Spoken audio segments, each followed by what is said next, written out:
Zhang tentu saja merasa bingung akan diajak berbicara tentang hal apa.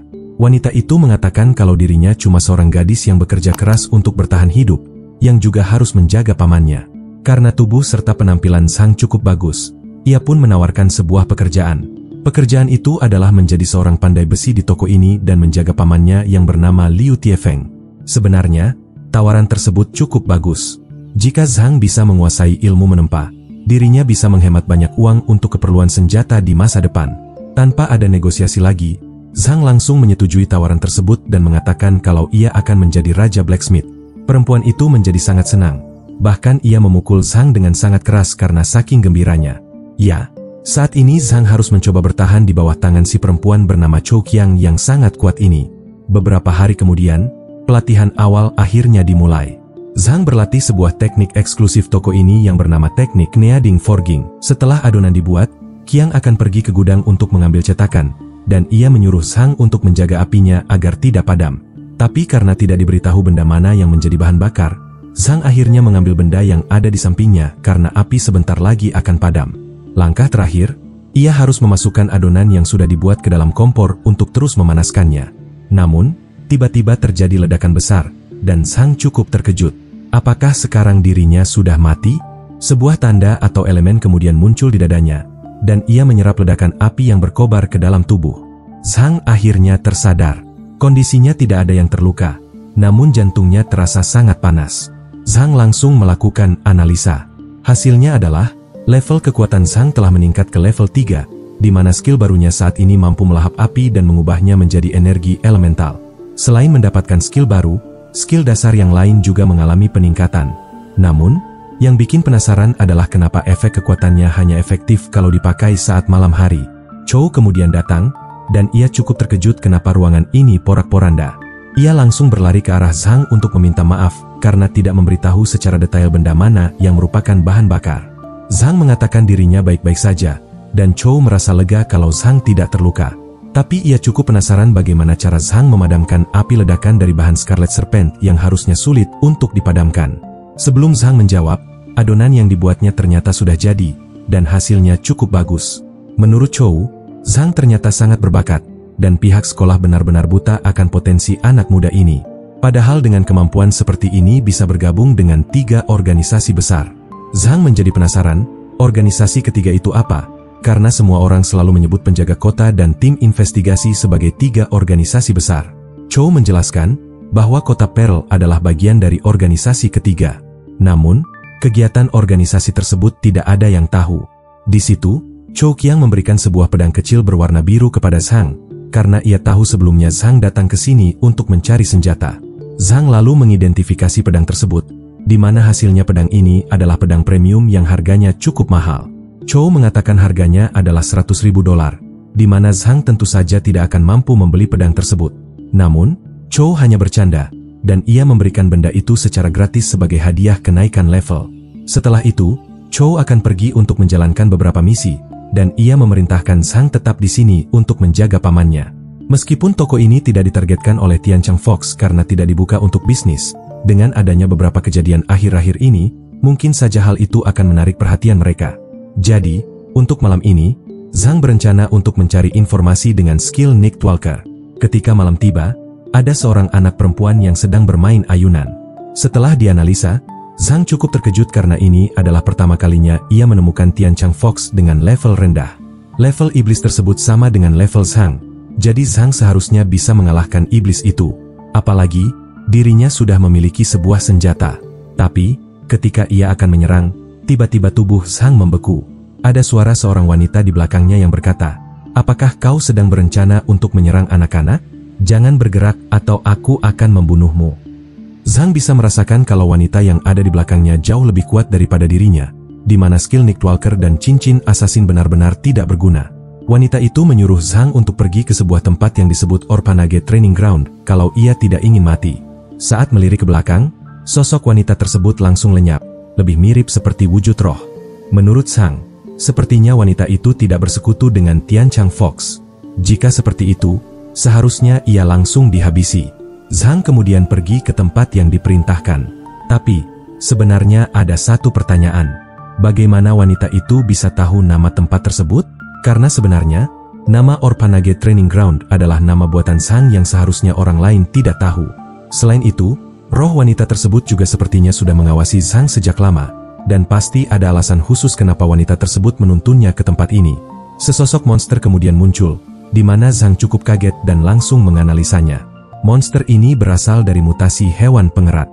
Namun, level kekuatannya berada 2 level di atas Zhang, jadi Zhang harus sangat hati-hati, dan mungkin lebih baik segera mundur. Tapi, pada akhirnya ia mengurungkan niat untuk melarikan diri, dan memilih untuk melawan monster tersebut dengan pedang buatan Chou Qiang.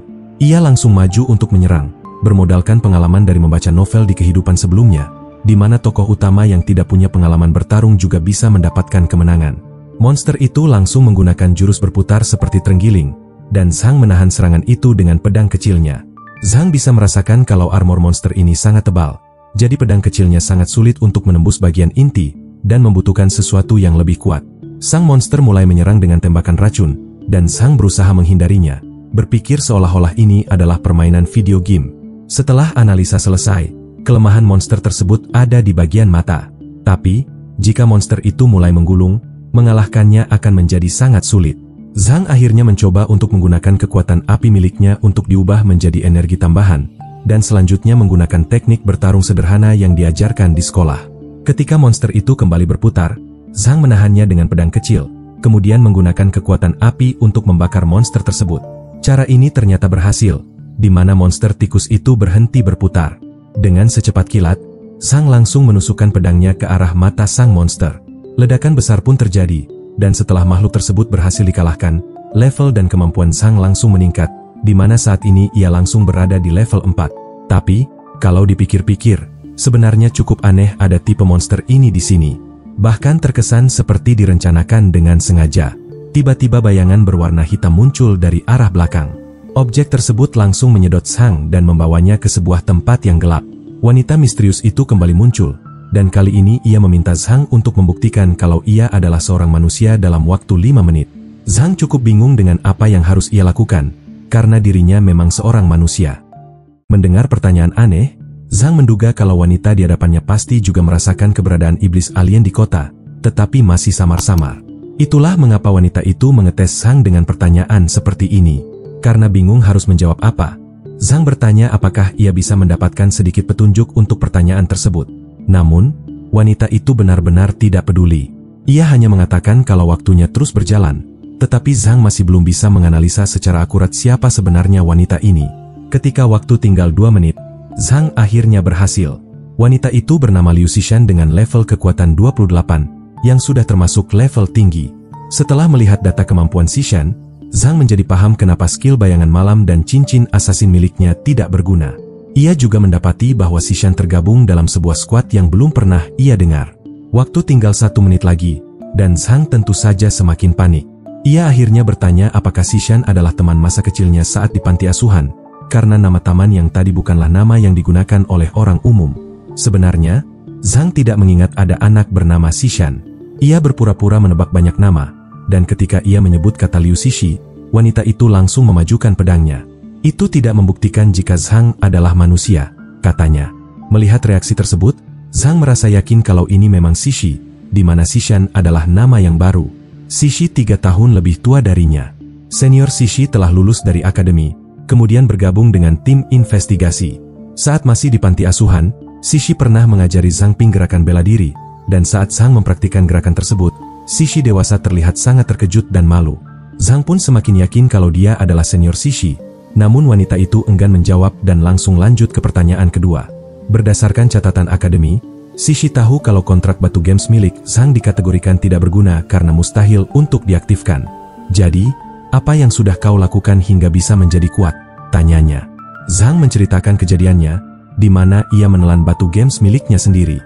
Itu artinya makhluk yang dikontrak olehnya adalah dirinya sendiri, dan hal itu membuatnya kebal dari ilusi, terutama ilusi yang dibuat oleh iblis, serta bisa melihat wujud asli mereka yang sedang menyamar. Zhang juga mengatakan bahwa ada sangat banyak iblis fox di kota, di mana kemampuan dasar mereka adalah kognitif distorsi. Xixi sangat terkejut dengan penjelasan tersebut dan bertanya dengan sangat serius, apakah yang dikatakan oleh Zhang bukanlah sebuah kebohongan. Zhang kembali mengatakan, pemilik toko Wanxiang Breakfast, pemilik toko furnitur di Jalan Lei, para blacksmith di Jalan Longzhou, serta anak perempuan kecil yang sedang bermain ayunan. Semuanya adalah iblis Tian Chang Fox. Kalau tidak percaya, Sishi bisa mengeceknya sendiri. Wanita itu tidak berkata apa-apa. Ia menyuruh Zhang tetap berada di tempat itu untuk sementara waktu. Sishi langsung menghubungi rekannya bernama Jinbo yang ada di tempat lain, bertanya apakah yang dikatakan oleh Zhang Ping dapat dipercaya. Jinbo mengonfirmasi bahwa mereka memang belum pernah melihat jenis Tian Chang Fox di kota, tetapi iblis dengan kemampuan kognitif distorsi memang pernah muncul sebelumnya, dan itu sesuai dengan apa yang dikatakan oleh Zhang Ping. Jinbo juga telah mengirim orang untuk menangkap 2 penjaga toko, dan mereka akan segera kembali. Tiba-tiba, dari arah belakang Jinbo terjadi sebuah ledakan, dan tentu saja mereka semua bingung dengan apa yang sedang terjadi. Salah satu pasukan mengatakan, penjaga toko yang mereka bawa tiba-tiba mengamuk ketika keluar dari kota. Penjaga itu langsung menyerang ke arah Jinbo, namun Jinbo menyebut tindakan itu bodoh dan langsung menghajarnya dengan sekali pukulan. Wanita itu langsung tumbang, dan perlahan tubuh penjaga toko tersebut berubah menjadi sosok iblis Tian Chang Fox. Jinbo dan yang lain akhirnya tahu apa yang sedang mereka lawan. Ia langsung memerintahkan pasukannya untuk segera mengeliminasi target yang lain, dan mengonfirmasi bahwa apa yang dikatakan Zhang Ping memang benar. Malam itu, di Akademi Kota Pearl, 2 orang wanita yang merupakan iblis Tian Chang Fox level atas bisa merasakan bahwa salah satu anggota mereka yang bernama Yu Jiu telah mati. Seseorang telah membunuhnya di luar kota, dan saat ini ada satu lagi yang dihabisi di Jalan Leye. Iblis Xiu sedikit heran, bagaimana mereka bisa membunuh secara instan serta menghapus keberadaan mereka, dan dapat menghindari kemampuan deteksinya. Ia sangat penasaran, siapa orang di balik semua ini. Di dalam ruang gaib, Zhang bertanya apakah yang ia katakan sebelumnya sudah diperiksa. Sishi mengatakan kalau mereka sudah mengeceknya, tetapi belum bisa mengonfirmasi tentang kemampuan yang dimiliki oleh Zhang untuk melihat wujud asli para Tian Chang Fox yang sedang menyamar, karena bisa saja itu merupakan jebakan. Sishi meminta Zhang Ping untuk menjadi mata dan telinga organisasi mereka. Ia akan melindungi Zhang secara rahasia, dan jika Zhang menemukan sesuatu, ia diharapkan untuk melapor kepadanya pada malam hari. Zhang tentu saja tidak masalah. Menghadapi para Tian Chang Fox memang salah satu tujuannya, apalagi saat ini ia mendapatkan perlindungan gratis. Sishi kemudian memberikan sebuah benda kepada Zhang, yaitu batu giok berpasangan. Jika Zhang berada dalam kondisi bahaya, ia bisa memanaskan batu tersebut dengan api, dan batu giok yang ada di tangan Sishi juga akan ikut memanas, di mana Sishi akan segera datang. Sishi lebih menyarankan agar Zhang terus berlatih agar menjadi kuat tanpa harus bergantung pada orang lain, tetapi Zhang tidak terlalu mendengarkan dan malah langsung mencoba memanaskan batu tersebut. Zhang mengatakan, pada awalnya ia ingin berlatih martial art dengan masuk perguruan, tapi ternyata biayanya sangat mahal. Sishi menjelaskan kalau ia akan meminta tunjangan dari organisasi, jadi Zhang tidak perlu khawatir masalah biaya. Beberapa hari ini, keberadaan Tian Chang Fox sangat sedikit yang terlihat, artinya Purge Squad melakukan tugasnya dengan baik. Sishi juga tidak mau mengatakan identitasnya kepada Zhang, yang berarti wanita itu belum sepenuhnya percaya. Namun, Zhang sedikit penasaran, bagaimana mereka bisa tahu kalau Tian Chang Fox telah menyusup ke kota, padahal mereka tidak mempunyai kemampuan menerawang. Zhang juga mendapatkan 100.000 koin secara cuma-cuma dari organisasi, di mana ia bisa menggunakannya untuk bergabung ke sebuah perguruan. Saat itu, di jalanan kota, ada seorang wanita yang sedang menawarkan pelatihan, dan Zhang sepertinya cukup tertarik. Tapi saat melihat daftar harganya, ternyata biayanya memang sangat mahal. Menurut si wanita, pelatihan ini sudah terbukti di mana teknik Raja Iblis perguruan mereka sudah terkenal di seluruh kota. Kalau pelanggannya tidak percaya, si wanita akan langsung mendemonstrasikannya. Wanita itu kemudian mulai mengaktifkan teknik bela dirinya, dan di situ Zhang malah menggunakan skill analisanya untuk mempelajari gerakan tersebut. Teknik Raja Iblis ternyata jauh lebih baik dari teknik Feral Fist, di mana ini merupakan satu set martial art yang bagus. Tapi menurut Zhang, jelas sekali wanita ini kurang berlatih. Ia bahkan tidak bisa menggores permukaan yang seharusnya teknik Raja Iblis bisa lakukan. Tiba-tiba datang 2 orang berbadan besar, bertanya dengan kasar tentang siapa yang berani menyebarkan brosur teknik Raja Iblis di tempat itu. Wanita itu kemudian meminta maaf, karena ia tidak tahu kalau di tempat itu tidak boleh menyebarkan brosur. Kemudian datang satu orang lagi yang berkata, teknik Raja Iblis adalah teknik sampah, dan ia menyarankan agar Zhang bergabung saja dengan perguruan Singi. Ternyata pria yang baru datang tadi adalah Baogu, orang yang pernah Zhang hajar di toko pandai besi. Baogu tentu saja masih ingat, dan ia berencana untuk balas dendam saat itu juga. Sepertinya situasi sangat mendukung dengan menyuruh pengawalnya untuk menangkap Zhang. Wanita penyebar brosur lalu berusaha melindungi Zhang, mengatakan kalau ia tidak akan membiarkan mereka mengganggunya. Kedua orang besar itu langsung mengaktifkan kekuatannya, dan Zhang melakukan analisa. Dari data yang muncul, kedua orang besar itu memiliki level rendah, dan mereka menukarkan 70% kecerdasannya agar menjadi kekuatan sebesar 30%. Zhang cukup terkejut, kenapa mereka malah menukarkan kecerdasan dengan kekuatan, dan kenapa ada jenis skill seperti itu. Sedangkan untuk wanita penyebar brosur, namanya adalah Jimin, berada di level 3 dan mempunyai potensi yang sangat besar untuk menjadi kuat, bahkan mencapai 1000%. Kalau bisa dibilang, Jimin ini terlambat berkembang, dan ia adalah bibit unggul yang sedang tumbuh. Tapi untuk saat ini, Jimin hanya akan membuat masalah dengan kekuatannya. Zhang kemudian menyuruh Jimin untuk menyingkir, karena ini adalah masalahnya. Jimin tidak perlu khawatir, karena Zhang akan langsung mempraktikkan bentuk jurus Raja Kera yang tadi Jimin tampilkan selain jurus Raja Iblis. Kedua orang besar itu langsung maju, meminta Zhang untuk tidak sombong dengan kekuatannya. Zhang langsung bergerak dengan bentuk pertama, bentuk kedua, dan ketika Baogu menyerang, Zhang menendangnya dengan bentuk ketiga. Di situ Baogu sampai tersungkur karena bijinya sangat sakit, dan Zhang kemudian mengajak Jimin untuk pergi meninggalkan tempat tersebut. Jimin merasa tidak percaya, ternyata Zhang sangat hebat.